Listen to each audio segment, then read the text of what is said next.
I have a correction to make. And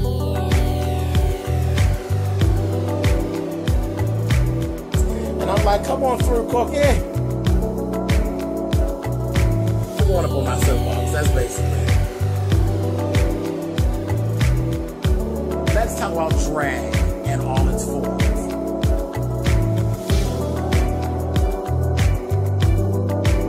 What, Cookie?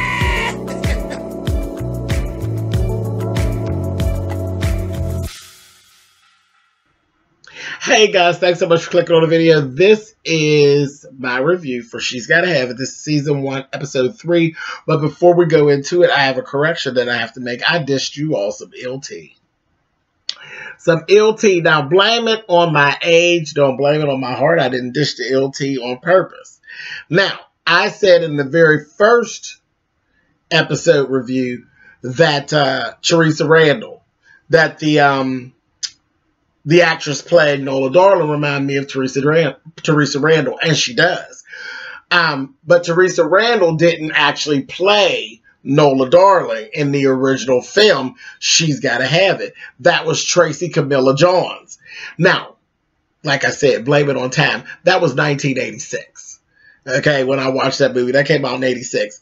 And Girl 6 is where Teresa Randall actually had the lead role for, and that was in 96. So you see where we're at. I'm an old bitch. What do you want? So it's funny, actually. She does very much look like Teresa Randall to me, but Teresa Randall was Girl 6. She wasn't Nola Darling. Got it? Okay, cool. So let's move on. All right, so first thing we see, you know that Nola was just constantly at night, she's going to put in this artwork up that says, you know, I'm not a hoe, I'm not a cunt, I'm not this, I'm not that, I'm, you know, all of that stuff. Well, her work got vandalized by somebody who signs off as Onyx. And they wrote on her work in big red letters, cunt and hoe and all of this kind of carrying on. And that just really took her over the side.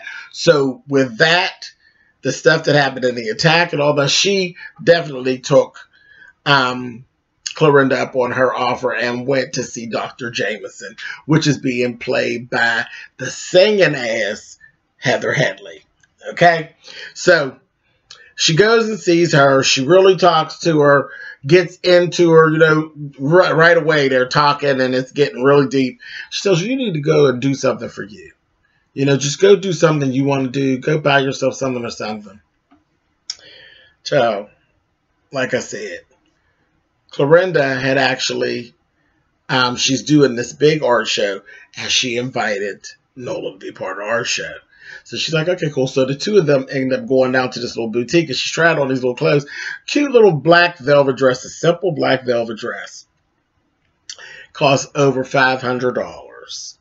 And she was telling Nola, girl, you can't hardly make your rent on the brownstone. What is you doing? I got to do this. I got to do this for me. So she gets the dress. And this is what the whole episode is about. This dress and how people view her in this dress. I said, wow, here we go again. It's this roller coaster ride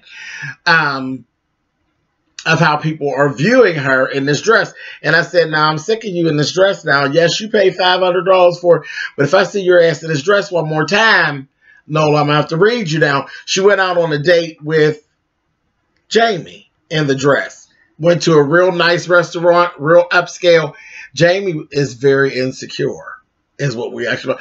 Insecure. He didn't want nobody looking at her. Didn't want nobody looking at her.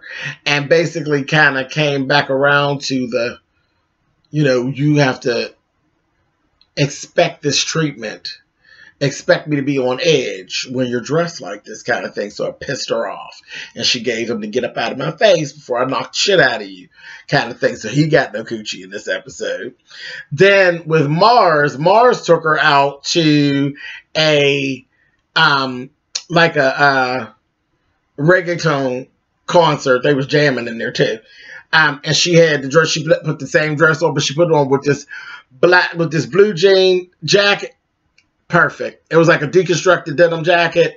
And the dress is very short. It has the peep shoulders. Cute.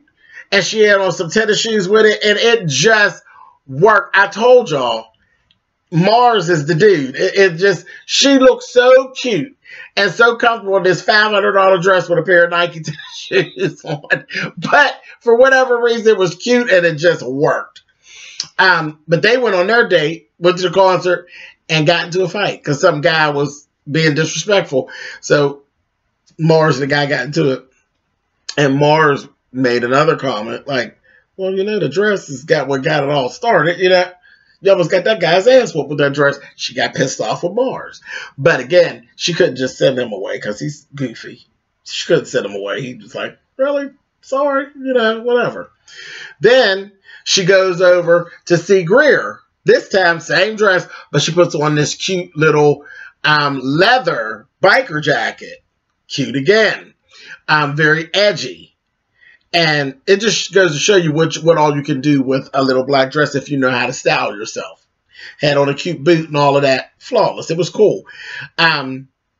He objectified her. He wanted to start taking pictures of her. And as he was taking pictures of her, he became the creepy photographer. Yeah, you're giving me a hard on. All of this. She's like, stop. This is horrible. She was feeling objectified.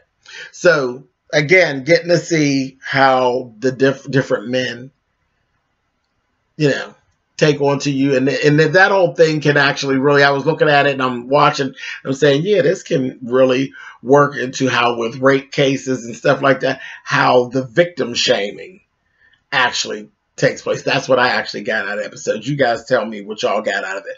But that's what I got. This could be really, this is the snowball effect of where the victim shaming and all of that stuff takes place when it comes to our women.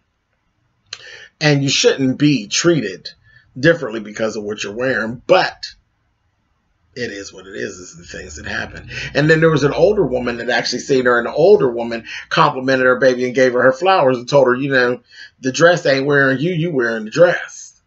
So it was like, it was all a positive thing coming from the woman, which is a lot of times that don't happen either. A lot of times older women give young girls a whole hard time because they mad because they old droopy ass can't wear the shit no more.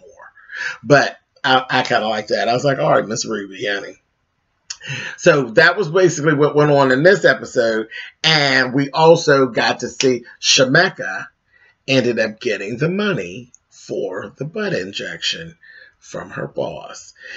And I'm like, oh boy, something tells me as we go forth, something's going to happen with this butt injection. I just got a bad feeling about her and this butt injection because even before he gave her the money, he questioned her and he told her, it was funny because he basically is running like a strip club, but he told her, I care about you. I think you're perfect without it.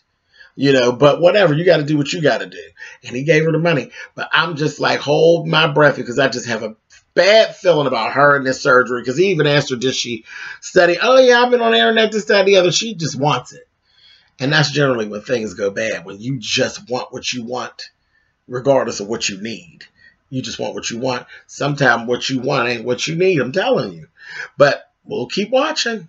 All right, guys. Catch you on the next episode. Peace.